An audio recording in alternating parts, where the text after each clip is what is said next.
உலகெங்கிலும் வாழும் தமிழ் உறவுகளுக்கு நமது அன்பார்ந்த வணக்கங்களை தெரிவித்துக் கொள்கிறோம். சங்கத்தமிழ் இலக்கிய பூங்காவின் தலைவர் ஐயன் திருவள்ளுவரை தொழுது செயலாளர் பாவேந்தர் பாரதிதாசனை வணங்கி இன்றைக்கு பெருங்கவி பாரதியார் நினைவு நாள் போற்றும் வகையிலே, அவருடைய நினைவை போற்றும் வகையிலே ஒரு நினைவு நாள் கவியரங்கம் நடைபெற இருக்கிறது. எண்ணற்ற கவிஞர்கள் பாரதி வழி தோன்றலாக இங்கே வந்து கவிதை வழங்க இருக்கிறார்கள். மகாகவி பாரதி என்றும் தேசிய கவி பாரதி என்றும் புரட்சி கவி பாரதி என்றும் நம்மால் போற்றப்பட்ட பாரதி வாழ்ந்து மறைந்து 103 ஆண்டுகள் கடந்த நிலையிலே இன்னும் அந்த கவிஞனை நாம் போற்றிக் கொண்டிருக்கிறோம் என்று சொன்னால், 100 ஆண்டுகள் கடந்தும் சற்றும் நம்மால் மறக்க முடியாத, நம்மால் தள்ள முடியாத கவிதைகளை கொடுத்திருக்க என்பதால் தான் அதை நாம் போற்றுகிறோம். மகாகவி என்றால் என்ன பொருள் என்று சொன்னால், தான் வாழும் காலத்தையும் தனக்கு முந்தைய காலத்தையும் தனக்கு பிந்தைய காலத்தையும் அல்லது காலத்திலும் போற்றத்தக்க கவிதைகளை யார் வழங்குகிறார்களோ அவர்கள் மகாகவி என்று சொல்லலாம் என்று ஒரு பேரறிஞர் பெருந்தகை சொல்லியிருக்கிறார். அதனால்தான் இதுகாரும் தமிழ் இலக்கியத்திலே திருவள்ளுவரை அடுத்து இளங்கோவடிகளும், இளங்கோவடிகளை அடுத்து கவி சக்கரவர்த்தி கம்பரும், கம்பரை அடுத்து பல நூற்றாண்டுகள் இடைவெளிக்கு பிறகு பாரதியாரும், பாரதியார் வாழ்ந்த காலத்திலே சமகாலத்திலே வாழ்ந்த பாரதிதாசனும் மகா கவிகளாக போட்ட பெருங்கவிஞர்களாக போட்ட கம்பர் 10,000 மேற்பட்ட பாடல்களை எழுதியிருக்கிறார். ஆனால் பாரதியார் சில பாடல்களைத்தான் எழுதியிருக்கிறார். வள்ளுவர் திருக்குறள் நூலை கொடுத்துட்டார், இன்னும் சில நூல்களை கொடுத்தாக சொல்லுகிறார். இளங்கோவடிகள் சிலப்பதிகாரம் என்ற ஒரு அற்புத நூலை நமக்கு அளித்திருக்கிறார். பாவேந்தர் பாரதிதாசன் நம்முடைய சமூகத்துக்கு தேவையான பல பாடல்களை கொடுத்திருக்கிறார். எனவே ஒரு மகா கவிஞன் என்பவன் எத்தனை பாடல்கள் எழுதினான் என்பதிலிருந்து நாம் எடுத்துக்கொள்ளக்கூடாது. அவனுடைய பாடல்கள் அவனுக்கு முந்தைய காலத்தையும், அவன் வாழ்ந்த காலத்தையும், அவனுக்கு பிற்காலத்தையும், பிந்திய காலத்தையும், எதிர்காலத்தையும் போற்றத்தக்கதாக இருக்கிறதோ அவை அந்த மகாகவியினுடைய படைப்புகளை கருதப்படும். அவன் மகாகவி.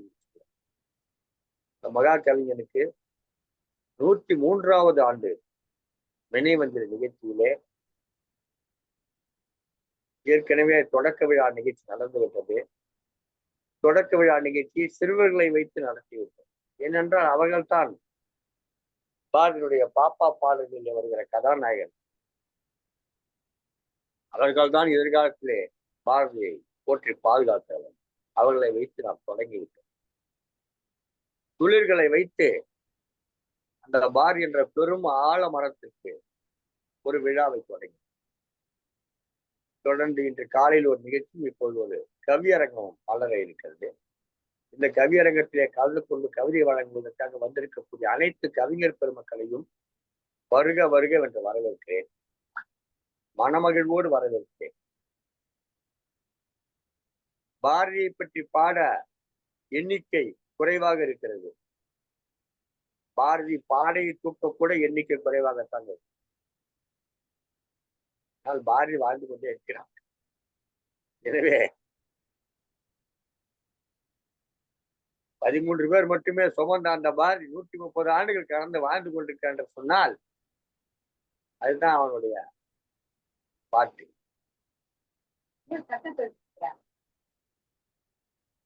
பாரதியும் பாரதிதாசனும் வள்ளுவரும் கூட நமக்கு ஒரு பெரும் பாடத்தை கற்றுக் கொடுத்திருக்கிறார்கள்.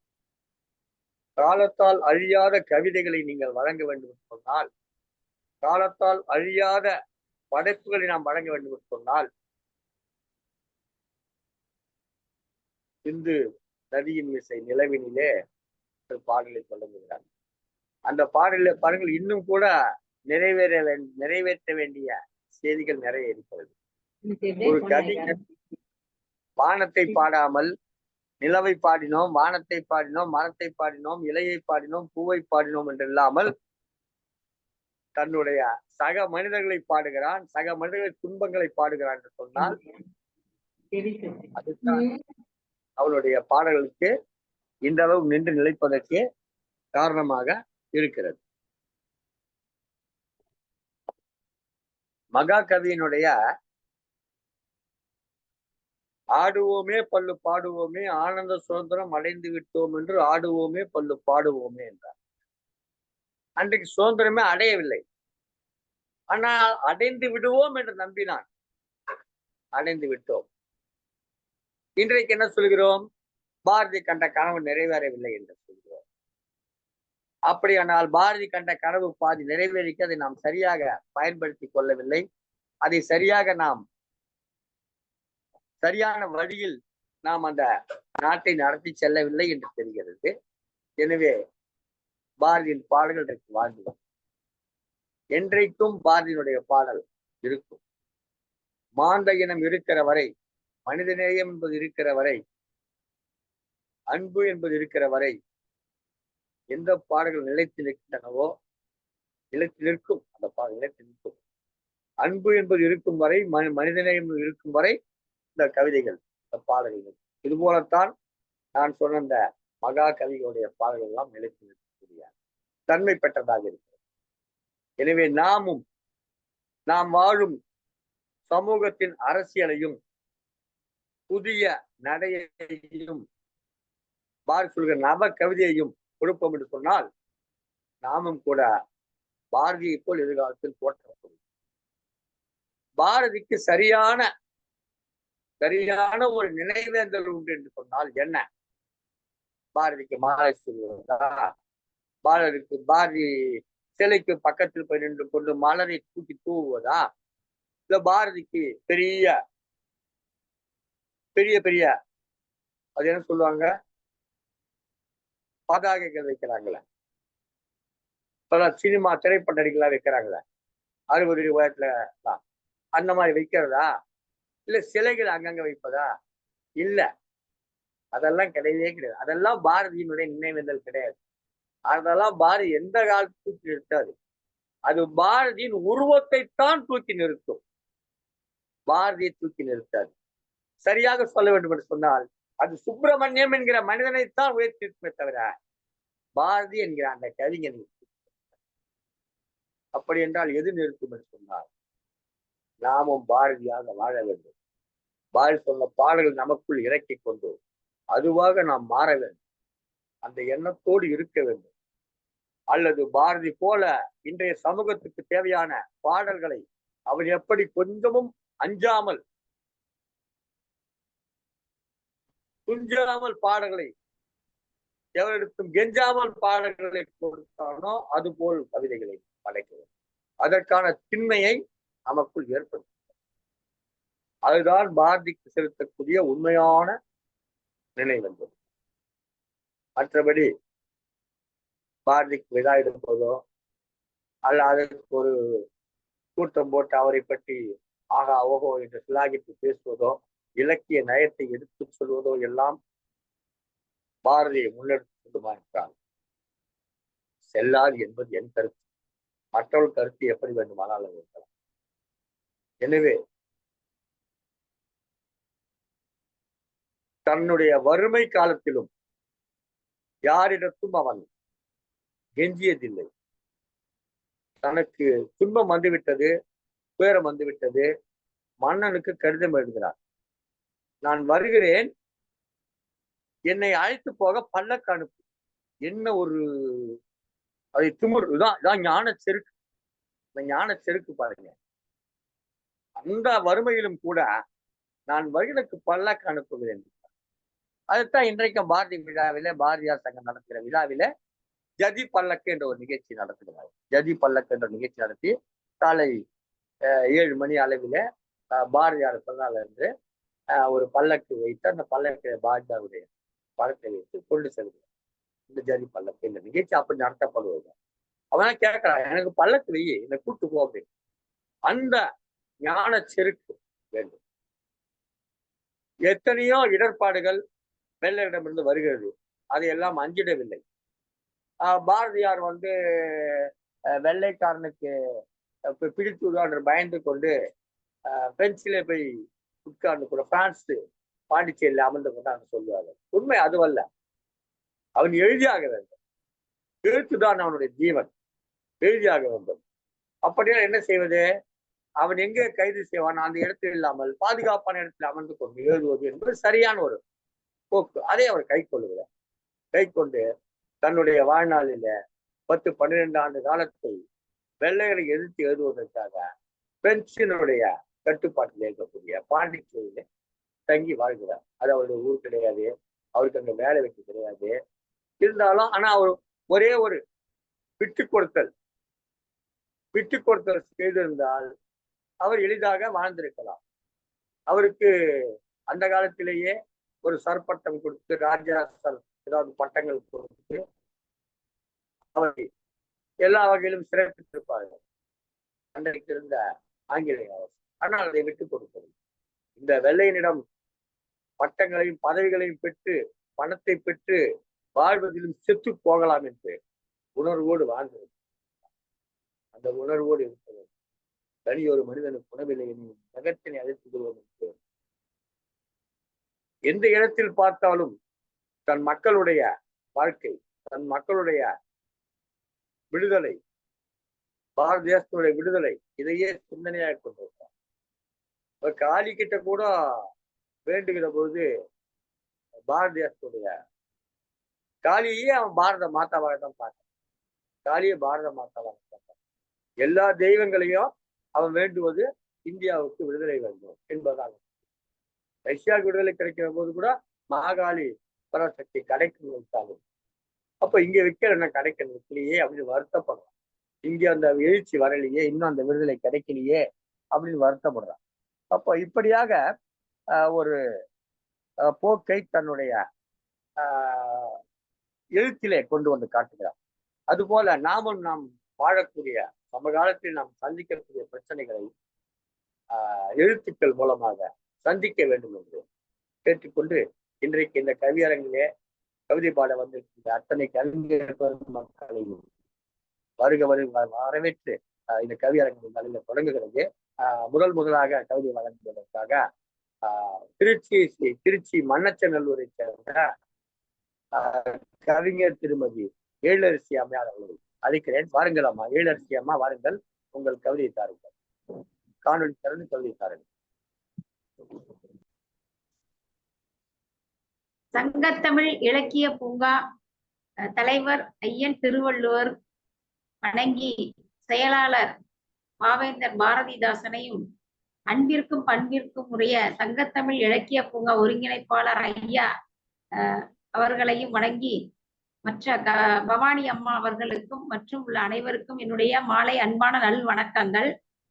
இன்றைய கவியரங்கத்தில் கலந்து கொள்வதற்கு வாய்ப்பு நல்கிய உங்களுக்கு முதலில் என்னுடைய நன்றியை தெரிவித்துக் கொள்கிறேன். மகாகவி பாரதி விழா நினைவு கவியரங்கம் 103வது பாரதி நினைவு தினம் கவியரங்கம். தமிழ் அன்னை ஈன்றெடுத்த தவ புதல்வன், தரணியெங்கும் பரணி பாடும் பெரும் கவிஞர், கலைமகளின் கடைக்கண் பார்வை பெற்ற தலைமகன், செம்மொழியாம் தமிழின் தலைமகன், எவருக்கும் தலை வணங்கா மகாகவி, அச்சத்தை துச்சம் என தூக்கி எறிந்தவன், அஞ்சா நெஞ்சன் முறுக்கு மீசை பாரதி, பராசக்தியின் பதிபக்தன், கண்ணனின் மனதிற்கினிய மாபெரும் கவிஞன், நம் தேசத்தை உயிராய் நேசித்தவன், தேசத்தை உயிராய் நேசித்தவன், தமிழை கண்ணாக பூசித்தவன், யாம் அறிந்த மொழிகளிலே தமிழை போல் இனிதாவது எங்கும் காணோம் என்று உரைத்த மகாகவி. மூட நம்பிக்கைகளை வேறறுத்தவன், புதிய சிந்தனைக்குரிய புது கவிஞன். பன்மொழி புலமை பெற்ற பாவலன், சுதந்திர வேள்வியை மூட்டிய பாரதி. பழம்பெருமை கொண்ட பாரத நாட்டின் மங்கா புகழ் கொண்ட அஞ்சா நெஞ்சன். பாருக்குள்ளே நல்ல நம் நாட்டின் விடுதலை கனலை எழுதுகோள் எனும் ஆயுதத்தால் மக்களின் உள்ளத்தில் மூழச் செய்தவன். அரியா பருவத்தில் அருமையாய் கவி படைத்த அழியா புகழ் கொண்ட அற்புத புலவன். கவியால் வானையும் அளந்தான், சந்திரனையும் ஆராய்ச்சி செய்தான். உயிர்களை உயர்வாய் நேசித்த பூசித்த அற்புத கவிஞன் எங்கள் பாரதி. பெண்மையை போற்றிய பெரும் கவிஞன், அச்சமில்லை என்று கர்ஜித்த சிங்க புலவன். ரௌத்திரம் பழகச் சொன்ன தங்க புலவன், நதிகளை தம் கவிதையால் இணைத்த காவிய புலவன் எங்கள் பாரதி. மடை திறந்த வெள்ளமாய் தம் கவிதையால் மானுடரை மயக்கச் செய்த மகாகவி. மடை திறந்த வெள்ளமாய் தம் கவிதையால் மானுடரை மயக்கச் செய்த மகாகவி, என் மானசீக குரு மகாகவி தேசிய கவி பாரதிக்கு இக்கவிதையை சமர்ப்பணம் செய்கின்றேன். நன்றி, வணக்கம். அருமை அம்மா, அருமை. அதாவது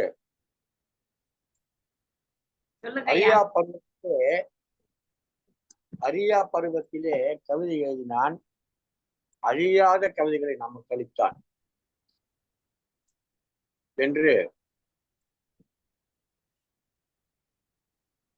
வாழ்ந்ததே ஒரு 38 ஆண்டுகள் தான். அதனால அவன் அரியா பருவத்திலேயே தன் வாழ்க்கையை முடித்து பாரதி என்ற கவிஞன். சிலருக்கு தான் அந்த வாய்ப்பு கிடைக்கும், எல்லாருக்கும் கிடைக்காது. அந்த சிறு வயதிலேயே அந்த ஒரு ஞானம் அவனுக்கு கிடைத்தது. மன்னருக்கு முன்னாடி அச்சம் இல்லாம பாடினார். அவன் ஒரு தன்னுடைய வாழ்க்கையில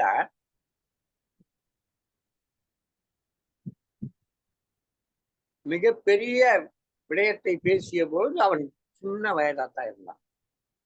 ரொம்ப பெரிய வயது, ஒரு 60 ஆண்டுகள் வாழ்ந்து பாட வேண்டிய பாடல்களை எல்லாம் அவன் ஒரு 18-20 வயசுலயே பாடி. அத்தகைய ஒரு ஞானம் அவனுக்கு கிடைத்திருந்தது. அந்த ஞானத்தை அவன் எங்கிருந்து பெற்றான், எப்படி பெற்றான் என்று தெரியவில்லை. ஆனால் அதை பெற்றிருந்தான், அந்த ஞானத்தை பெற்றிருந்தான். அத்தகைய அந்த மகா கவிஞன் அழியாத கவிதைகளை கொடுத்தார். ஒரு தமிழ்த்தாயின் செல்ல பிள்ளையாக பிறந்தான். தமிழ்த்தாய் மடியிலே கொஞ்சி விளையாடிய பிள்ளைகளிலே அவன். அதனால் அந்த கவிதைகள் அழியாமல் இன்றும் நம்மோடு உலகி வருகின்றன. நான் ஏற்கனவே சொன்னது போல சமூகத்திற்காக, சமகால அரசியல், இதையெல்லாம் தான் நம்முடைய கவிதைகள் அழியாதாக. 40 ஆண்டுகளுக்கு முன்பு 77ன்னா பாருங்களேன், 45 ஆண்டுகளுக்கு முன்பு எழுதிய கவிதை யாருன்னே தெரியாது. அவன் பேர் ரங்கநாதன். ரங்கநாதன். இரவிலே வாங்கினோம் இன்னும் விடியவே இல்லை. இன்றளவும் பேசப்படுது. 45 ஆண்டுகளுக்கு பேசப்படுது இல்லை. எதனால? பெரிய அவர் ரங்கநாதன் ஒன்னையும் ஒரு 200-300 கவிதை எழுதினவரோ இல்ல ஒரு 50 புத்தகம் போட்டவர்களாம் கிடையாது. ரங்கநாதனுக்கு ஒரு புத்தகம் கூட வரலன்றதான் உண்மை. 2 கவிதையும் வானம்பாடி இதழில் வந்துருக்குது, அவ்வளவுதான். அந்த ஒரு கவிதை இரவிலே வாங்கினோம் இன்னும் விடியவில்லை. 2 வரிகளிலேயே அவன் நின்றுட்டான். காலம் கடந்த கவிதையாளர் இருக்கு இல்லைங்களா? அந்த மாதிரி கவிஞர்கள் இருக்கிறார்கள்.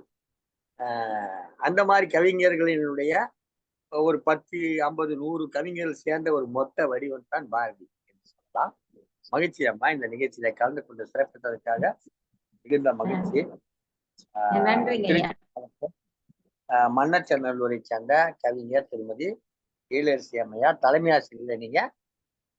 ஆமாங்க ஐயா. தொடக்கப்பள்ளி, ஊராட்சி ஒன்றிய தொடக்கப்பள்ளி தலைமை. தொடக்கப்பள்ளி தலைமை ஆசிரியராக இருக்கிறார்கள்.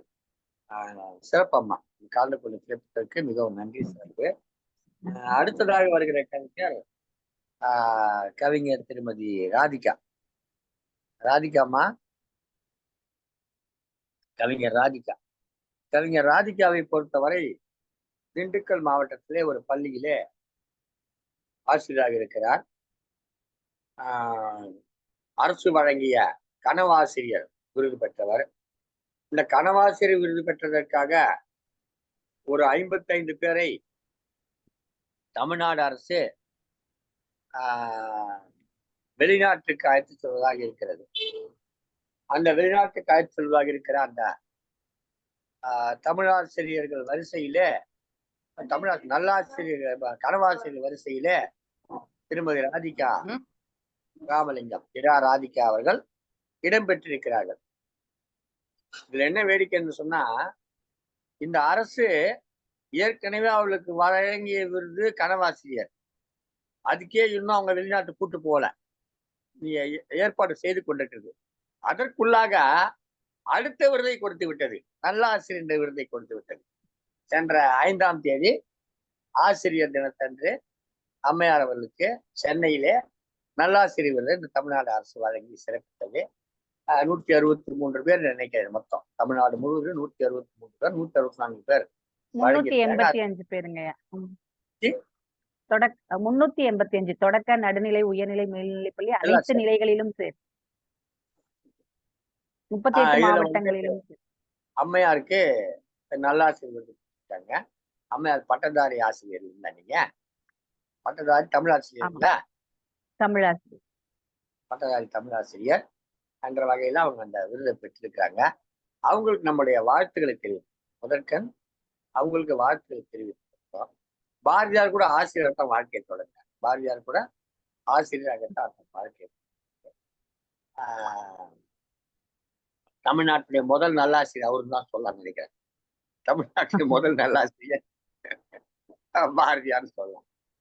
ஆசிரியர் வாழ்க்கை தொடங்கினாரு. பிறகு இதழாசிரியராக பத்திரிகை ஆசிரியர் வளர்ந்து வந்தாரு. அம்மையார் அவர்கள் நல்லாசிரியர் பெற்றிருக்கிறார்கள். அவர்களுக்கு நம்முடைய வாழ்த்துக்களை தெரிவித்திருக்கிறோம். வாருங்களம்மா, உங்கள் கவிதை. சங்கத்தமிழ் இலக்கிய பூங்காவின் தலைவராம் ஐயன் திருவள்ளுவனை தொழுது, செயலராம் பாரதிதாசனை வணங்கி, சீரிய தொண்டாற்றி வரும் நமது ஒருங்கிணைப்பாளர் ஐயா நீலகண்ட தமிழன் ஐயாவையும் வணங்கி, இந்த கவியரங்கத்தை சிறப்பாக நடத்தி கொண்டிருக்கும் நமது தோழமையான பவானி அம்மாவிற்கும் மற்றும் எனது சக கவிஞர் அனைவரையும் வணங்கி கவிதையினை வழங்குகிறேன். முதற்கண் ஐயாவுக்கும் மற்றும் நமது தோழமைகள் அனைவருக்கும், சங்கத்தமிழ் இலக்கிய பூங்கா தோழமைகள் அனைவருக்கும் எனது நன்றி கலந்த வணக்கத்தினை தெரிவித்துக் கொள்கிறேன். அனைவரும் பாத்தீங்கன்னா நம்ம வீட்டு பிள்ளை வாங்கியிருக்க அப்படிங்கிற அந்த சந்தோஷத்தை அனைவரும் பகிர்ந்து அளிச்சதுல எனக்கு ரொம்ப ரொம்ப சந்தோஷமா இருக்கு. உங்களது வாழ்த்துக்களால் வளர்கின்றேன். ரொம்ப ரொம்ப நன்றி. இந்த இதுல இந்த வாய்ப்பு கிடைச்சதுக்கு ரொம்பவும் நன்றி தெரிவிக்கிறேன். பாரதியாரின் முண்டாசு கவிஞன் மகாகவி பாரதியாரின் இந்த அவரை நினைவுபடுத்தி பாடுறதுக்கு இந்த பிள்ளை கவியின் கிறுக்கல்னு சொல்லுவோம் இல்லைங்களா, அந்த மாதிரி இதை நான் நினைச்சுக்கிறேன். ஒரு சிறப்பான அவனை பற்றி பாடுவதற்கு வார்த்தைகள் எக்கச்சக்கம் இருக்குங்க. ஆனா எனது கவிதை பாத்தீங்கன்னா அவரை வாழ்த்தி வணங்கி பாடுவதற்கு இந்த வாய்ப்பு கிடைத்தமைக்கு நான் சங்கத்தமிழ் இலக்கிய பூங்காவின் சார்பாக நன்றியை தெரிவித்துக் கொண்டு எனது கவிதையை தொடங்குகின்றேன். கற்பனை சிறகை விரித்து பாடி பறந்து திரிந்தாய், கள்ளம் கபடமில்லா அன்பை காட்டி மகிழ்ந்தாய். கற்பனை சிறகை விரித்து பாடி பறந்தாய், கள்ளம் கபடமில்லா அன்பை காட்டி மகிழ்ந்தாய். எழுச்சி கனல் பொங்கும் வீர உரையாற்றினாய், விடுதலை உணர்வை அனைவருள்ளும் தூண்டினாய். எழுச்சிக்கனல் பொங்கும் வீர உரையாற்றினாய். விடுதலை உணர்வை அனைவருள்ளும் தூண்டினாய். குழந்தை மனதுடன் கொஞ்சிக் கலந்தே உறவாடினாய். குற்றமற்ற நற்பண்புகளை குணமாய் ஆழமாய் விதைத்தாய். குழந்தை மனதுடன் கொஞ்சிக் கலந்தே உறவாடினாய். குற்றமற்ற நற்பண்புகளை குணமாய் ஆழமாய் விதைத்தாய். எண்ணத்தை எளிமையாய் எழுத்தில் வெளியிட்டாய். புது கவிதை மரபை புதுமையாய் கொண்டு வந்தாய். எண்ணத்தை எளிமையாய் எழுத்தில் வெளியிட்டாய். புது கவிதை மரபை புதுமையாய் கொண்டு வந்தாய். பாமரனும் பாடி மகிழ்ந்திட சிந்து பாடலை பாடினாய். பாவலனும் பருகி நனைந்திட பாஞ்சாலி சபதம் படைத்தாய். பாமரனும் பாடி மகிழ்ந்திட சிந்து பாடலை பாடினாய். பாவலனும் பருகி நனைந்திட பாஞ்சாலி சபதம் படைத்தாய். கண்ணனின் காதலியாய் கசிந்து காதலில் உருகினாய். கண்ணம்மாவிடம் ஊடல் கொண்டு செல்லச் சண்டை புரிந்தாய். கண்ணனின் காதலியாய் கசிந்து காதலில் உருகினாய். கண்ணம்மாவிடம் ஊடல் கொண்டு செல்லச் சண்டை புரிந்தாய். ஐம்பூதங்களையும் அளவிலா உன் சொற்களால் அடக்கி வைத்தாய். ஐம்பூதங்களையும் அளவிலா உன் சொற்களால் அடக்கி வைத்தாய். கலா ரசிகனாய் மாறி இயற்கை அழகை அள்ளி பருகச் செய்தாய். கலா ரசிகனாய் மாறி இயற்கை அழகை அள்ளி பருகச் செய்தாய். ஆற்றல் மிகு போர்க்கருவியாய் கூறிய எழுத்தை தேர்ந்தெடுத்தாய். ஆற்றல் மிகு போர்க்கருவியாய் கூறிய எழுத்தை தேர்ந்தெடுத்தாய். அந்நியனின் பீரங்கி பொடியாகிட கலங்கி ஓடச் செய்தாய். அந்நியனின் பீரங்கி பொடியாகிட கலங்கி ஓடச் செய்தாய். உனக்கு கிடைத்த சொற்ப உணவையும் பகிர்ந்து அளித்தாய். உனக்கு கிடைத்த சொற்ப உணவையும் பகிர்ந்து அளித்தாய். உலக உயிருக்கு சமநிலை காட்டி இன்பம் ஊட்டினாய். உலக உயிருக்கு சமநிலை காட்டி இன்பம் ஊட்டினாய். மங்கி போன மாதர் மனதில் தன்னம்பிக்கை விதை விதைத்தாய். மகாசக்தி வெளிப்பட மானுடம் செலுத்திட கர்ஜித்தாய். மங்கி போன மாதர் மனதில் தன்னம்பிக்கை விதை விதைத்தாய். மகாசக்தி வெளிப்பட மானுடம் செலுத்திட கர்ஜித்தாய். விடுதலை நிச்சயம் என்பதை முன்கூட்டியே கணித்தாய். நாணியாய் ஆனந்த கும்மி கொட்டி ஆடினாய். விடுதலை நிச்சயம் என்பதை முன்கூட்டியே கணித்தாய். நாணியாய் ஆனந்த கும்மி கொட்டி ஆடினாய். பழகிய யானையின் பசியாற்ற பழம் கொடுத்தாய். ஆங்கார யானை தூக்கி வீசிட அல்லல் பட்டாய். பழகிய யானையின் பசியாற்ற பழம் கொடுத்தாய். ஆங்கார யானை தூக்கி வீசிட அல்லல் பட்டாய். உடல் நலிவுற்ற போதும் உள்ளம் நலிவடையா வீர சிங்கமே. உன் கடைசி மூச்சு வரை உரை எழுதி அலங்கரித்த தங்கமே. உடல் நலிவுற்ற போதும் உள்ளம் நலிவடையா வீர சிங்கமே. உன் கடைசி மூச்சு வரை உரை எழுதி அலங்கரித்த தங்கமே. உன்னை நாங்கள் இழக்கவில்லை, உன் எழுத்தில் உயிர் வாழ்கின்றோமே. உன்னை நாங்கள் இழக்கவில்லை, உன் எழுத்தில் உயிர் வாழ்கின்றோமே. உன்னை எண்ணி பெருமிதமே கொள்கின்றோமே. காட்டுவோம் உன் எண்ணம் நனவாகவே. உன்னை எண்ணி பெருமிதம் கொள்கின்றோமே.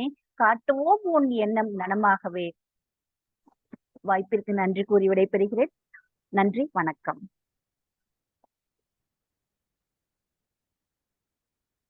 சடசடவென்று அடிக்குது மழை என்பது போல தமிழ் மழை அருவி போல சொற்கள். நன்றி. பாரதியினுடைய பெருமைகளை எல்லாம் சொல்லி தொடக்கத்திலே சொல்லிவிட்டார். நீ பாடலை தான் நான் கிறுக்குகிறேன் என்று, கிறுக்கல் என்று சொன்னார்கள். நான் கூட கவிதையில சொல்லியிருப்பேன். இலக்கிய சோலை என்ற கவிதையில ஒரு சோலைக்கு செல்கிறேன். அங்கே நிறைய புலவர்கள் இருக்கிறார்கள். அது என்னுடைய கீண்டு தொங்கும் வானம் என்ற நூலிலே இருக்கு. அங்க இருக்காங்க. அங்க ஒவ்வொருத்தரையா பார்த்துட்டே வர்றேன். அப்ப கம்பன் கிட்ட வந்து என் கவிதையை காத்தேன். அவர் படிச்சு பார்த்துட்டு ஓவியம் மிகுதா, இல்லை ஒரு உள்ளதொரு கோடு என்றான் அப்படி சொல்லி அதை எழுதியிருப்பேன். இது ஓவியமா, இது இதை போய் ஓவியன்றது ஓவியங்க, ஒரே ஒரு கோடு தான் போட்டிருக்கேன் அப்படின்னு சொல்லி கம்பன் சொல்லுவதாக என் கவிதையை கிண்டல் செய்வதாக சொல்லியிருக்கேன். அது சரிதான். பாரதியுடைய பாடலோடு ஒப்பிடும் போது நம்முடைய இதெல்லாம் கிறுக்கல் தான். ஆனாலும் 100 விழுக்காடு நாம் பாரதியாக இல்லாவிட்டாலும் கூட ஒரு 10 விழுக்காடு 15 விழுக்காடு பாரதியாக இருந்தால் கூட ஒரு 6-7 பேர் சேர்ந்தால் ஒரு 100 விழுக்காடு சேரும். அப்போ ஒரு பாரதி உருவாகும் இல்லையா? ஒரு 6 பேரை 10 பேர் சேர்ந்தா ஒரு பாரதி உருவம் கிடைக்கும் இல்லையா? அப்படின்ற ஒரு பாரதி வருவான் இல்லையா? அப்படின்றத நான் சிந்திப்பது. அதான் நீயும் ஒரு பாரதி, நானும் ஒரு பாரதி, பாரதி போல் வாழ்ந்து விட்டால் நாம் எல்லோரும் பாரதி என்று ஒரு பாடல். மிக அருமையான கவிதை கொடுத்துள்ளம்மா. உங்களுக்கு மீண்டும் சங்கத்தமிழுக்கு சார்ந்த வாழ்த்து தெரிவித்துக் கொள்கிறோம். அதுல ஒரு செய்தி கூட நம்ம சொல்லலாம். தற்பெருமை மாதிரி இருக்கும், இருந்தாலும் பரவாயில்ல, செய்தி தான் சொல்லலாம், ஒன்றும் தப்பு கிடையாது. இந்த நல்லாசிரியர் விருது பெற்றவங்கள அந்த பட்டியலை பார்த்த போது சங்கத்தமிழ் இலக்கிய பூங்காவில் உறுப்பினராக இருக்கவங்க 5 பேர் இருந்தாங்க. 5 பேர் 300 சில்லற பேர் சொன்னாங்க அவங்க. அதுல 5 பேர் சங்கத்தமிழ் இலக்கிய பூங்காவை சேர்ந்தவங்க. மற்றவங்க ஆசிரியர், அவங்க இலக்கியத்தோட தொடர்பு இல்லாம வெறும் ஆசிரியர்கள். அதனால அது ஒரு மகிழ்ச்சி தான். நம்ம பிள்ளைகள் போய் அங்க வாங்குவது என்பது மகிழ்ச்சியாக இருக்கு. அதே மாதிரி இன்னொரு நிகழ்ச்சியில பாரதி சுடர் விருது கொடுத்தாங்க. 103 பேருக்கு வழங்கப்பட்டது. அதுல பார்த்தா சங்கத்தமிழ் இலக்கிய பூங்காவை சேர்ந்தவங்க 14 பேர் இருந்தாங்க. அந்த பட்டியல பார்த்தா 14 பேர் சங்கத்தமிழ் இலக்கிய பூங்காவில் விருது பெற்றிருக்காங்க. எனக்கே ஒரே ஆச்சரியமா இருந்தது. பரவாயில்ல, அப்போ ஒரு இடத்துலதான் நம்ம நிக்கிறோம் அப்படின்னு தோணுச்சு, மகிழ்ச்சியா இருந்துச்சு. இப்போ இந்த கவியரங்கத்துல நம்முடைய ராதிகா அம்மாவுடைய கவிதையை தொடர்ந்து கவிஞர் அருணா அவர்கள் கவிதை வழங்க வருகிறார்கள். கவிஞர் அருணா அவர்கள் இப்போதைக்கு அயலகத்தில் இருந்தாலும் கூட அவர் எப்போதும் திருப்பனந்தாள் கவிஞர் தான். தமிழ் காவிரி ஓடி வருது. திருப்பனந்தாள்ல ஓடுங்களா காவிரி? மண்ணியாறு காவிரியின் கிளை நதி மண்ணியாறு. எல்லா இடங்கள்லயும் எதையோ எடுத்துக்கிட்டு வருது. ஆனா திருப்பனந்தாள்ல மட்டும் தமிழை எடுத்துக்கிட்டு போகுது காவிரி. தமிழ்ல ஊறி போகுது இந்த காவிரி. மற்ற இடங்கள்லாம் ஏதோ சத்து கிடைக்குது. ஏன்னா அந்த திருப்பனந்தாளுடைய சிறப்பு, திருப்பனந்தாள் மடம், திருப்பனந்தாளுடைய சிறப்பு, தமிழ் வளர்த்த பூமி அது திருப்பனந்தாள். எனக்கு என்னுடைய ஆசிரியர் புலவர் ஜெயபாலன் பேரு. அவர் திருப்பனந்தாள் படிச்சாரு, புலவர் படிச்சவரு. அவர் சொல்லுவாரு எப்படி அங்க கல்வி போதிப்பாங்க அப்படின்னு சொல்லிட்டு. அந்த அளவுக்கு சிறப்பு வாய்ந்த திருப்பனந்தாளை சேர்ந்த கவிஞர். இந்த திருப்பனந்தாள்ன்ற பேர் எப்படி வந்ததுன்னு எனக்கு தெரியல. ஒருவேளை பனை மரத்தினுடைய தாள் என்று சொல்லக்கூடிய ஓலைகள், பனை ஓலைகள், இந்த ஓலைச்சுவடி எழுதுவதற்கான பனை ஓலைகள் தயாரிக்கப்பட்டிருக்கலாம். அல்லது பனை ஓலைச்சுவடி எழுதுகிற அந்த வழக்கம், இதை வைத்து அந்த திருப்பனந்தாள் என்ற பெயர் வந்திருக்கலாம் என்று நினைக்கிறேன். இப்போ ஐயா அந்த திருப்பனந்தாளை சேர்ந்த ஐயா கவிஞர் அருணா அவர்கள் பேச இருக்கிறார்கள். அவர்கள் இன்றைக்கு பேசல, கவிதை வழங்க இருக்கிறார்கள். அவர் கவிதை வழங்கும் முன்பாக இந்த திருப்பனந்தாளை பற்றி சில குறிப்புகளை சொல்லி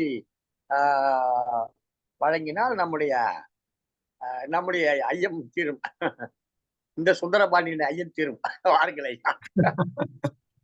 வணக்கம் ஐயா, வணக்கம். திருப்பனந்தாள் என்பதற்கு ஒரு சிறப்பு உண்டு. நீங்கள் சுந்தரபாண்டியன் ஐயத்தை தீர்த்தவர் நீலகண்டன் ஐயத்தை தீர்ப்பவர் இந்த அருணாசலன். வாருங்கள்.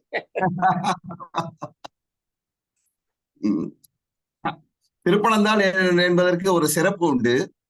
திருப்பனந்தாள் என்று சொன்னால் தாளவனம் என்று பெயர். அதற்கு தாளவனம் என்றால் நீங்கள் சொன்னது போல பனை மரம் நிறைந்த இடம், பனைங்காடாக ஒரு காலத்திலே இருந்தது. அந்த பனை மரத்தடியிலே தான் ஈஸ்வரன் தோன்றினார், இயற்கையாய் தோன்றினார் என்கின்ற வரலாறு அங்கு உண்டு. அதனை தாடகை என்கின்ற அறைக்கு பூஜை செய்தார் என்கின்ற வரலாறும் இருக்கிறது. அப்பொழுது அந்த தாடகை மாலை அணிவிக்கும் பொழுது அந்த மேலாடை நழுவிய காரணத்தால் இறைவன் தலையை குனிந்து அந்த மாலையை வாங்கி கொண்டான் என்கின்ற வரலாற்றினாலே அந்த தலை சற்று சாய்ந்திருக்கும். அந்த தலையினை நிமிர்த்துவதற்காக அரசர்கள் பலமுறை போராடியும் முடியவில்லை. அதற்கு பிறகு கொங்கலிய கலைய நாயனார் என்பவர் திருக்கடவூரில் இருந்து இதை கேள்விப்பட்டு வந்து தன்னுடைய கழுத்திலே ஒரு கயிற்றின் ஒரு முனையை கட்டி இறைவனுடைய கழுத்திற்கு ஒரு முனையை கட்டி இழுத்து பார்த்தார். ஒன்று என்னுடைய உயிர் போக வேண்டும் அல்லது ஆண்டவன் எனக்காக செவிசாய்த்து தலை நிமிர வேண்டும் என்று இழுத்தார். அப்பொழுது இறைவன் அவருக்கு அருள் செய்யும் விதமாக அந்த தலையை அங்கே நிமிர்த்தினான் என்று வரலாறு. இன்றும் அந்த தளத்திலே சற்று தலை சாய்த்துதான் அந்த உருவம் இருக்கும், லிங்க உருவம் இருக்கும். அது அப்படிப்பட்ட ஒரு வரலாறுனால்தான் தான் அதற்கு திருப்பனந்தாள் என்கின்ற பெயர் உண்டு. அந்த காலத்திலே திருப்பனந்தாள் வந்து விசிறிக்கு ரொம்ப பெயர் பெற்றது. விசிறி கொள்வதற்கான விசிறிகள் தயார் செய்வதிலே அவர்கள் ரொம்ப இருந்திருக்கிறார்கள். அதே போல பனை ஓலை சுவடிகளை வந்து தயார் செய்து கொடுப்பதிலும் அவர்கள் முன்னணியில் இருந்திருக்கிறார்கள். சைவ திருமணங்கள் தோன்றிய காலத்திலே குமரகுருபரர் அவர்களால் காசியிலே ஒரு திருமணம் துவக்கப்பட்ட பொழுது அதனுடைய கிளை மடமாக திருப்பனந்தாளிலே ஸ்ரீ காசி மடம் என்கின்ற சைவ மடம் ஸ்தாபிக்கப்பட்டது. அப்படி ஸ்தாபிக்கப்பட்ட மடம் கிளை மடமானது இப்பொழுது முதன்மை மடமாக ஆகி காசியில இருக்கக்கூடிய குமாரசாமி மடம் கிளை மடமாக ஆகிவிட்டது. அப்பொழுது இங்கிருந்து பண பரிவர்த்தனை செய்வதற்காக இங்கிருந்து காசிக்கு எல்லாரும் பயணம் செய்வார்கள். அந்த பயணம் செல்லும் பொழுது இங்கே பணத்தை கட்டிவிட்டு சென்று விடுவார்கள். இந்த மடத்துல பணத்தை செலுத்தி விட்டு அந்த மடத்தில போய் பணத்தை வாங்கி கொள்வார்கள்.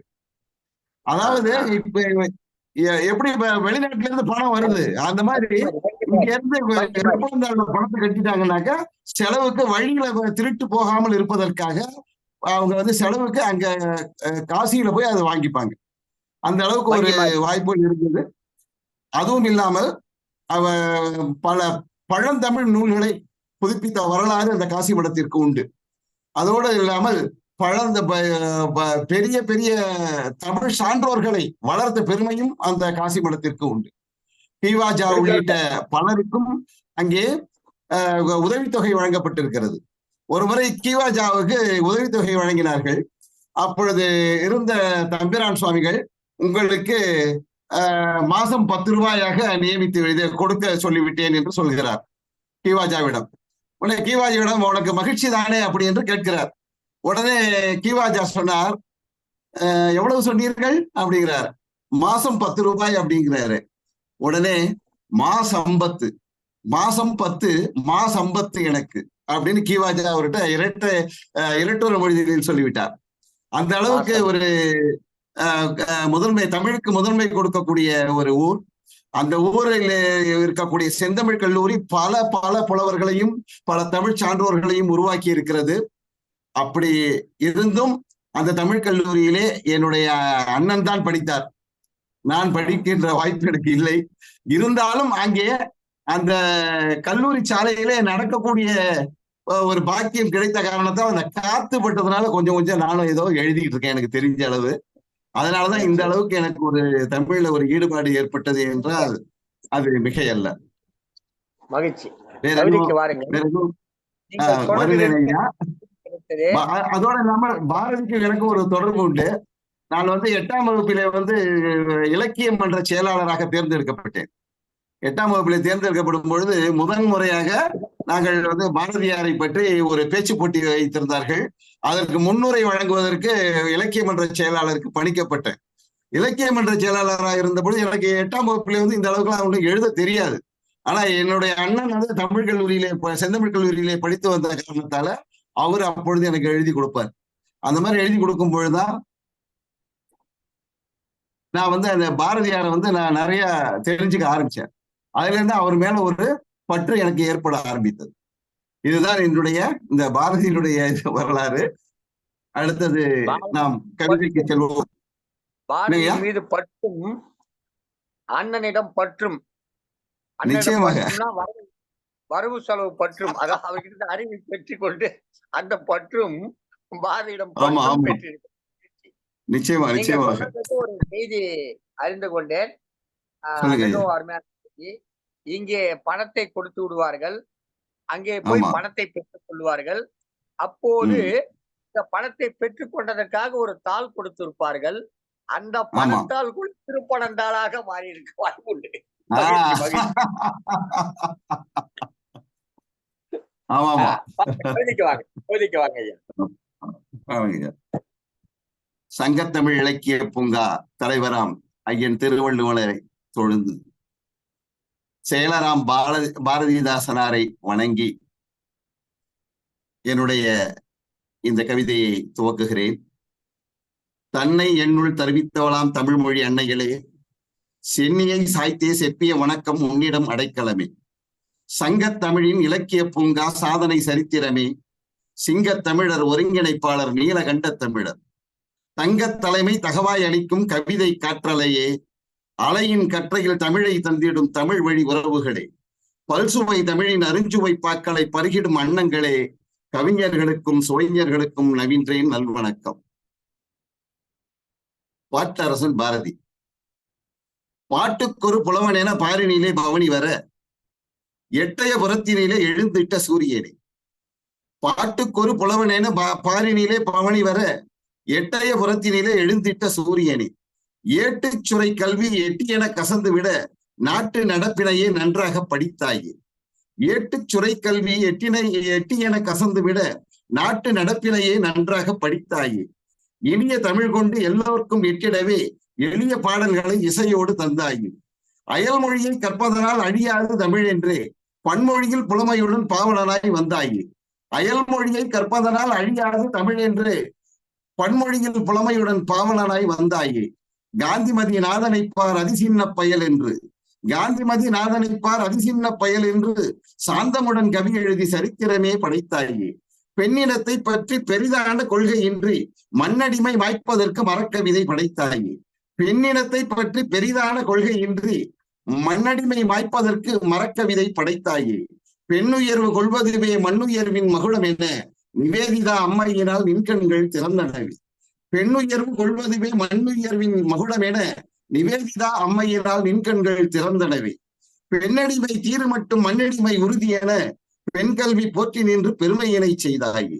பெண்ணடிமை தீரு மட்டும் மண்ணடிமை உறுதி என பெண் கல்வி போற்றி நின்று பெருமையினை செய்தாயே. சாதிகளே இல்லை என சொன்ன நீயே காக்கை குருவி எம் சாதி எனவும் சொன்னாய்.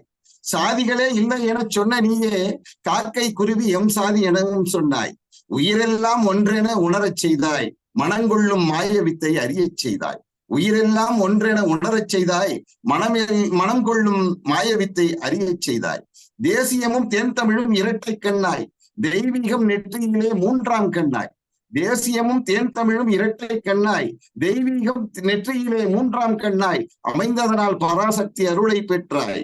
உத்வேக பாடல்களால் உறக்கம் நீக்கி சமுதாய புரட்சிக்கு வித்தாயானாய்.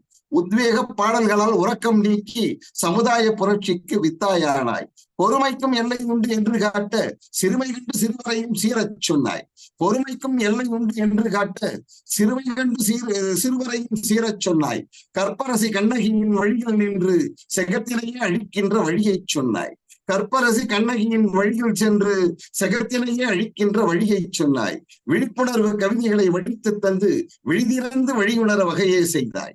விழிப்புணர்வு கவிதைகள் விழிதந்து வழியுணர வகையே செய்தாய். தன்மான உணர்ச்சியினை தட்டிவிட்டு மண்மானம் காத்திடவே கவிதை செய்தாய். தன்மான உணர்ச்சியினை தட்டிவிட்டு மண்மானம் காத்திடவே கவிதை செய்தாய். நூற்றாண்டு கண்டாலும் நொடிக்கா வேகம் ஊற்றாக பெருக்கெடுக்கும் கவிதை தந்தாய். நூற்றாண்டு கண்டாலும் நொடிக்கா வேகம் ஊற்றாக பெருக்கெடுக்கும் கவிதை தந்தாய். தமிழாலே பிழைப்பவர்கள் பலரும் உண்டு, தமிழுக்காய் உழைப்பவர்கள் சிலரே உண்டு. தமிழாலே பிழைப்பவர்கள் பலரும் உண்டு, தமிழுக்காய் உழைப்பவர்கள் சிலரே உண்டு. வறுமையினை வீட்டினிலே விதைத்த போதும் வீரத்தை பாட்டினிலே பதித்தாய் நீயே. வறுமையினை வீட்டினிலே விதைத்த போதும் வீரத்தை பாட்டினிலே பதித்தாய் நீயே. பிழைக்கின்ற வழிக்கான கல்வி மட்டும் தழைக்கின்ற வகையினிலே பாடத்திட்டம். பிழைக்கின்ற வழிக்கான கல்வி மட்டும் தழைக்கின்ற வகையினிலே பாடத்திட்டம் அமைக்கின்றார். அரசியலை புகுத்தச் செய்வார். மொழிப்பாடம் எனச் சொன்னால் முழிக்கும் பிள்ளை விழிப்புணர்வு பெற்றிடவே வழியே இல்லை. மொழிப்பாடம் எனச் சொன்னால் முழிக்கும் பிள்ளை விழிப்புணர்வு பெற்றிடவே வழியே இல்லை. மாசற்ற முண்டாசு கவியே என்றும் தேசத்தை முன்னிறுத்தி சுவாசம் செய்தாய். மாசற்ற முண்டாசு கவிய என்றும் தேசத்தை முன்னிறுத்தி சுவாசம் செய்தாய். நேசத்தை நெஞ்சுக்குள் வைத்தே நாங்கள் பாசமுடன் பணிந்தோம் உன் பாதம் தன்னை. நேசத்தை நெஞ்சுக்குள் வைத்தே நாங்கள் பாசமுடன் பணிந்தோம் உன் பாதம் தன்னை. நன்றி, வணக்கம். அருமை அருமை அருமை. அருமையான கவிதை கொடுத்தீர்கள். ஒரு ஓசை நயத்தில் யாப்பு அமைதியில் இப்போதெல்லாம் யாரும் கவிதை எழுதுவதில்லை. புதுக்கவிதை என்ற வந்த பிறகு யாரும் இவை பற்றி, இந்த யாப்பமைதியோடு கவிதை எழுதுவது பற்றி கவலை கொள்வதில்லை. ஆனாலும் ஐயா அருணா அவர்கள் அந்த யாப்பமைதி ஓசை வரும் வகையிலே கவிதை வீச்சு, உரை வீச்சு என்று சொல்வார்கள், அதுபோல கவிதை வீச்சு வழங்கினார். கவிதை இல்லாததை உரை வீச்சு என்று சொல்கிற போது கவிதையை கவிதை வீச்சு என்று சொல்வது தவறில்லை. கவிதை வீச்சு வழங்கினார், சிறப்பாக இருந்தது. பாரதியை போல் இவரும் மீசைக்காரர், பாரதியை போல் இவரும் மீசைக்காரர், பாரதியை விட மிகுந்த ஆசைக்காரர். இந்த நாட்டின் மீது பாரதியை விட மிகுந்த ஆசைக்காரர் இவர். தமிழ் கவிதை சொல்லுவதை, தமிழ் கவிதை வழங்குவதில் கடலை போல, இவர் தமிழ் கவிதை வழங்குவதில் கடலை போல இவர் கவிதை அலை வீசிடுமே எனக்கும் மேலே, இவர் கவிதை அலை வீசிடுமே எனக்கும் மேலே. சிறப்பைய சிறப்பு, மிகச்சிறந்த கவிதை கொடுத்தீர்கள், அருமையாக இருந்தது. மிக்க மிக்க சொல்லுங்கம்மா. வணக்கம் அப்பா. திருப்பதி புஷ்பகம் அவர்கள் சிறப்பான ஒரு கவிஞரை பற்றிய அறிமுகம், திருப்பனந்தாள் பற்றிய உரையாடல் இந்த கவியரங்கை காண்பவர்களுக்கு ஒரு செவி விருந்து. மிக இயல்பாக தன்னுடைய ஊரின் பெருமையை,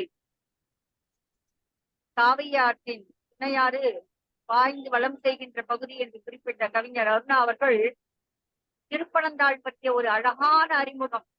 அறிந்து கொள்ளாதவர்களுக்கெல்லாம் அது தேனமுதம். அந்த உரையாடல் இறுதியில் நீங்கள் இருவரும் இணைந்து தமிழால் விளையாடியது உள்ளபடியே நிறைவு தருகின்ற ஒன்றாக திருப்பனந்தாளாக மாறிய விதம். எங்க நீலகண்ட தமிழன் அப்பா கிட்ட தமிழனை அப்படி விளையாடுறா. ஐயாவை பத்தி சொல்லவே வேண்டாம். நீங்க சொன்னீங்க யாப்பு மரபுப்படி கவிதை எழுதுபவர்கள் அறிய வருகின்ற இந்த காலத்திலே என்று. யாம் இருக்கிறோம் யாப்பை ஏற்ற என்ற வகையிலே ரொம்ப அற்புதமா சொன்னாங்க. பாரதியாரை வணங்கி அவருடைய பெருமைகளை எல்லாம் பட்டியலிட்ட அவர் ரொம்ப அழகா ஒரு கேள்வி கேட்கிறார். ஜாதி மறுப்பாளரான பாரதி காக்கை குருவி எங்கள் ஜாதின்னு சொன்னீங்களே அப்படின்றார்.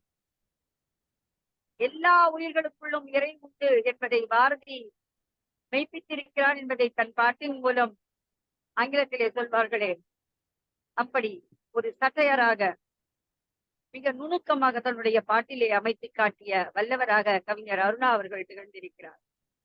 தேசபக்தி, தெய்வ பக்தி இவற்றுக்கு ஈடாக புரட்சி செய்கின்ற மற்றொரு கண்ணை பெற்றவராக, நெற்றிக்கண்ணனாக பாரதியாரை அவர் பாவிலே வடித்த திறம் மிகச்சிறப்பு. 100 ஆண்டுகள் கழிந்தால் என்ன, 1000 ஆண்டுகள் இருந்தாலும் ஆனாலும் தமிழ் இருக்கும் வரை பாரதியை நேசிப்பவர்கள் உங்களைப் போல் தோன்றிக் கொண்டே இருப்பார்கள் ஐயா.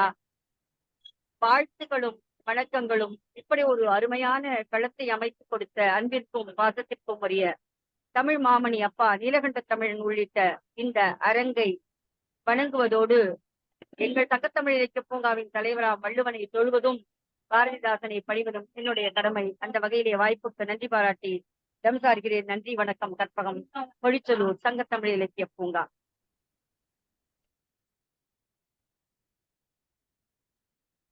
நன்றி அம்மா, நன்றி நன்றி.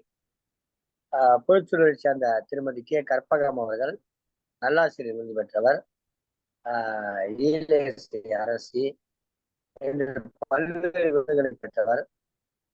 சிறப்பான ஒரு வாழ்த்துறை வழங்கினார்கள். மிகவும் மகிழ்ச்சியாக இருந்தது. அடுத்த கவிஞராக வருகிறார் கவிஞர் திருமதி சு பவானி தனஞ்சயன் அவர்கள்.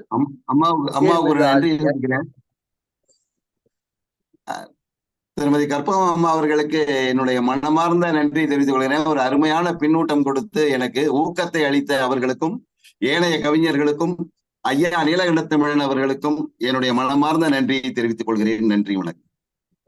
சிறப்பு சிறப்பு ஐயா. கரும்பை சாறு பிழிந்திடுவீரே, கடலில் மூழ்கி நான் முட்டெடுப்பீரே என்று. அப்படி கரும்பை சாறாக்கி கடலிலே விளைந்த தமிழ்கடலிலே விளைந்த நன்முத்துக்களை செவிகளில் குளிரச் செய்கின்ற இந்த அரங்கை வாழ்த்துங்கள். அதுக்கு என்னங்கய்யா பஞ்சம் கேட்பதற்கு? உங்களை போன்ற கவிஞர்களுடைய கவிதைகள் இருக்கும் போது கேட்டல் என்ற ஒரு யாகத்தை நாம் செய்தாக வேண்டியிருக்கிறது. கேட்பது வேள்விதான் இங்கே. நன்றி அப்பா.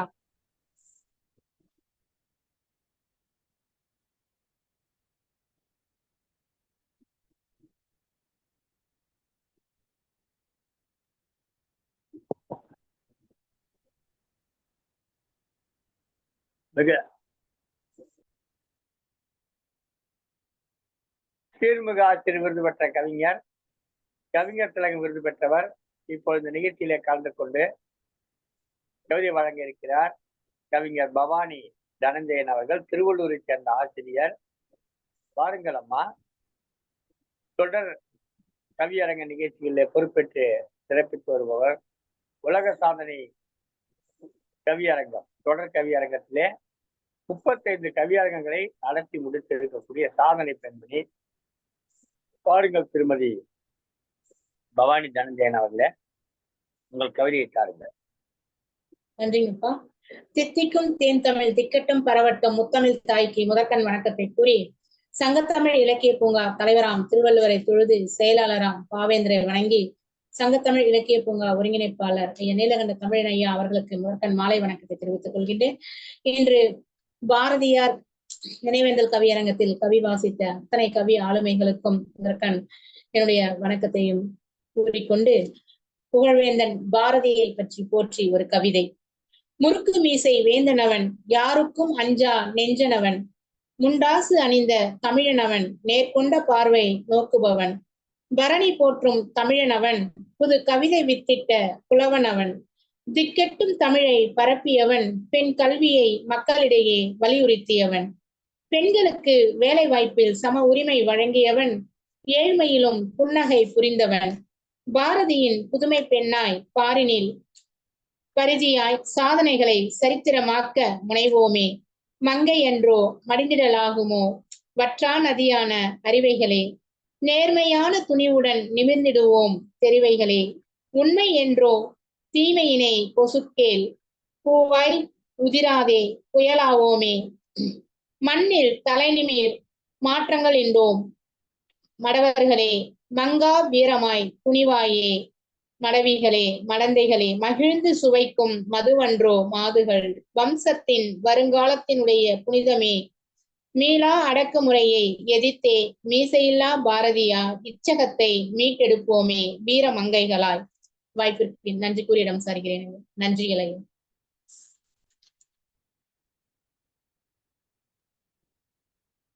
சிறப்பான கவிதை அம்மா.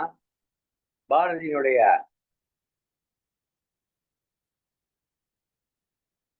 துதி பாடியவர்கள் வரிசையில நீங்கள் 4வதாக இருக்கிறீர்கள். இன்றைக்கு இந்த 4 கவிஞர்கள் கலந்து கொண்டார்கள். 63 கூட 4 தான் முக்கியமானவர்களாக கருதப்படுகிறார்கள். 63 பேர் இருந்தாலும் கூட 4 முக்கியமாக கருதப்படுகிறார்கள். அப்பர் சுந்தரர், சம்பந்தர், மாணிக்கவாசகர்.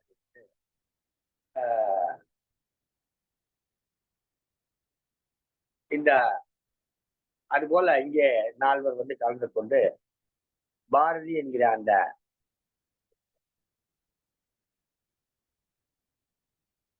என்ன சொல்றது, நமக்கெல்லாம் பாரதி தெய்வமாக, கவிஞர்களுக்கு பாரதி தெய்வமா இருக்காங்க. அந்த தெய்வத்தை பாடுகிற 4 இருந்து பாடியிருக்கிறீர்கள். மிகவும் சிறப்பம்மா.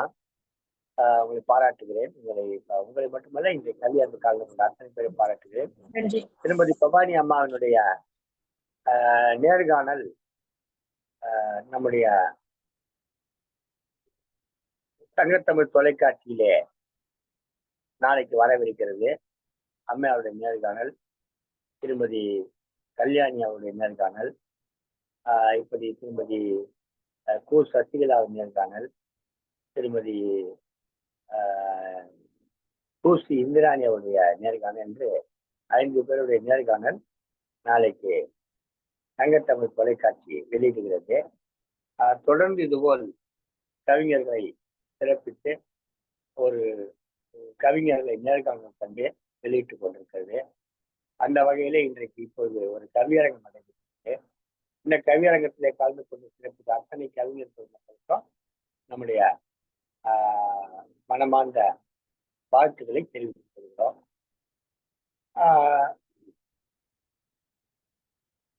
பாரதி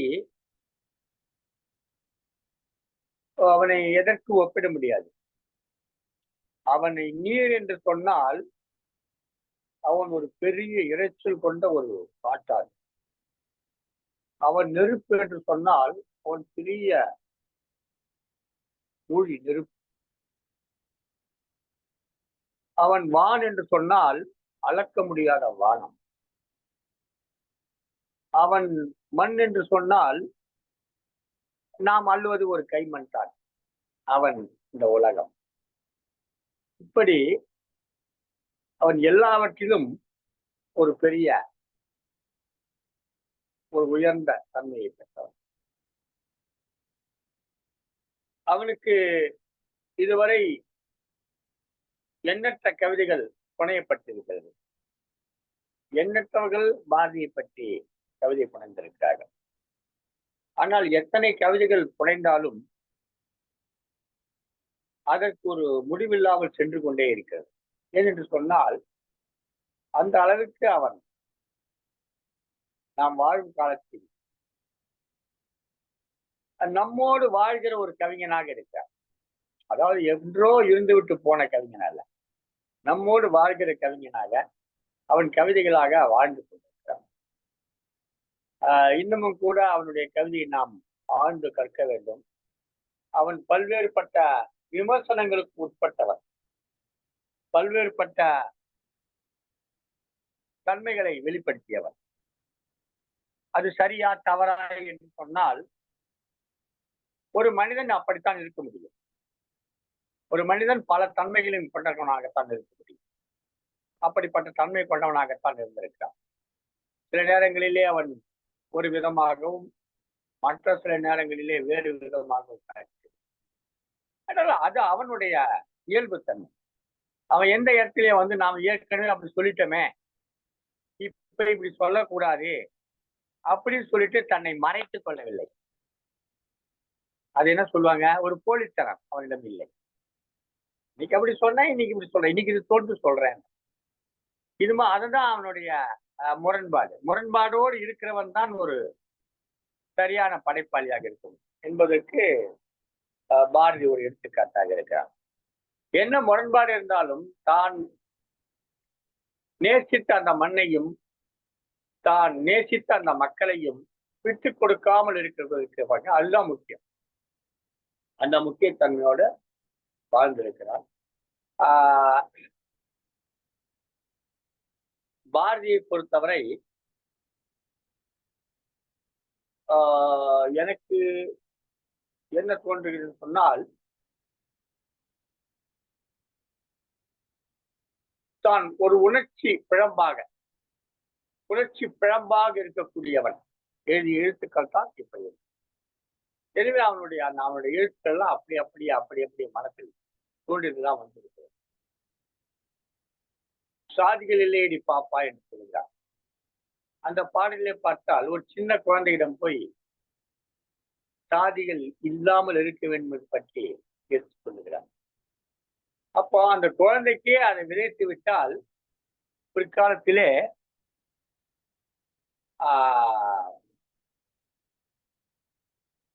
ஒரு நல்ல சமூகம் அமைவதற்கு வழிகோலும் என்று அவன் சிந்திக்கிறார். அதை நாம் இன்றும் அந்த சாதிகளை ஒழிக்காமல் சாதிகள் பின்னால் செல்லுகிற ஒரு சூழலை நாம் பார்க்கிறோம். மாணவர்களிடம் பாரதியை கொண்டு சென்று சரியாக சேர்க்கவில்லை. பாரதியை சரியாக கொண்டு சென்று சேர்த்திருந்தால் இன்றைக்கு நம்முடைய சமூகத்தில் காணப்படும் சிக்கல்கள் வெகுவாக குறைந்திருக்கும். அவன் தற்சார்பு பொருளாதாரத்தை பற்றி பேசுகிறார். ஆனால் அந்த பொருளாதாரம் இன்றைக்கு இருக்கிறதா என்றால் இல்லை. பாரதி அந்நியர்களை வெளியேற்ற வேண்டும், நாம் நம் சொந்த காலில் நின்று நம்முடைய நாட்டை, நம் நாட்டின் பொருளாதாரத்தை, நம் நாட்டின் அரசியலை வழிநடத்த வேண்டும் என்கிற எண்ணத்தை கொண்டவனாக இருக்கிறார். ஆனால் அப்படி இருக்கிறதா என்றால் இல்லை. இன்றைக்கு நாம் என்ன செய்கிறோம்? பல மேலை நாடுகளிலும் அல்லது அயல் நாடுகளிலும் இருந்து அவர்களுடைய பொருட்களை தருவித்து பயன்படுத்தி அதெல்லாம் பாரதிக்கு எதிரான கருத்து. நாம் பாரதியை சரியானபடி கொண்டு சென்றிருந்தால் இந்த அயல் பொருட்கள் வருவதை நாம் தடுத்திருக்கலாம். நம் உள்நாட்டு பொருளாதாரம் வளர்ச்சி அடைவதற்கு நாம் வழிகோலி இருக்கலாம். நம்முடைய தொழில்துறை முன்னேற்றம், நம்முடைய தொழில் முன்னேற்றம் என்பது வளர்ந்தது. நிறைய பேர் சொல்லுகிறார்கள், கார் கம்பெனி தமிழ்நாட்டிலேயோ அல்லது இந்தியாவிலேயோ வந்துட்டு உடனே நம்ம நாடு வல்லரசாகும். பல நிறுவனங்கள் இங்க வருது, வந்தாக்கா உடனே நம்ம நாடு வல்லரசாயிடும். நீ ஒண்ணுமே தெரியாத நீயே அந்த நிறுவனங்கள் இங்க வந்துட்டா வல்லரசாயிடும் சொல்ற போது அவ்வளவு விவரம் தெரிஞ்ச அவன் நாட்டை அதை உருவாக்கிட்டு அவன் நாட்டை வல்லரசாக்க மாட்டானா? அது கூட தெரியாமல வாங்கிட்ட வந்து அதை தொடங்க போறான் அந்த நிறுவனத்தை. அப்படி நமக்கு சொல்றாங்க அவன் வந்தா வல்லரசாயிடும்.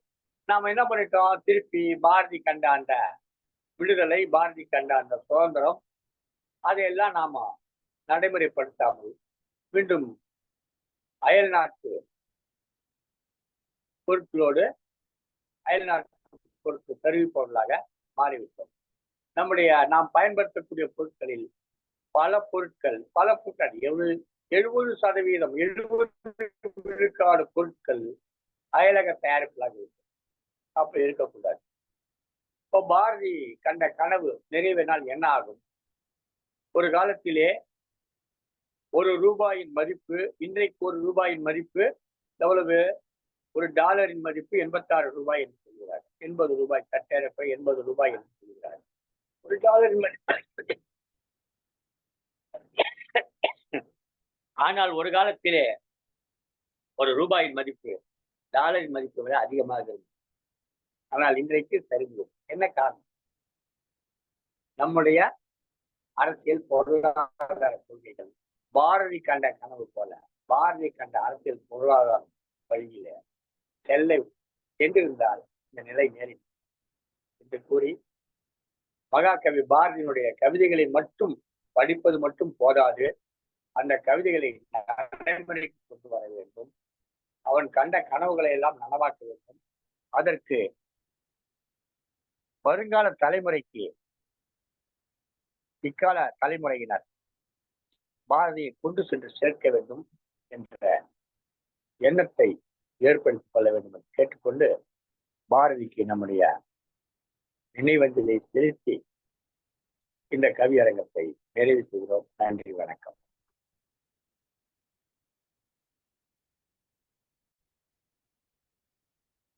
இந்த நிகழ்ச்சி இதுகாரம் உங்களுக்கு சங்கத்தமிழ் தொலைக்காட்சி வழியாக வழங்கி கொண்டிருக்கும்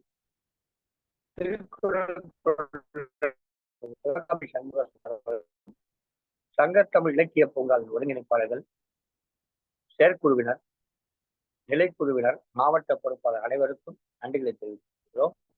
இந்த நிகழ்ச்சியில் கலந்து கொண்டு சிறப்பித்த வாழ்த்துறை வழங்கிய நல்லாசிரியர் விருது பெற்ற ஜிஎல்ஏசி அரசு திருமதி கே. கற்பகம் அவர்களுக்கும் நம்முடைய நன்றிகளை தெரிவித்துக் கொண்டு நிகழ்ச்சியை நிறைவு செய்கிறோம். நன்றி, வணக்கம்.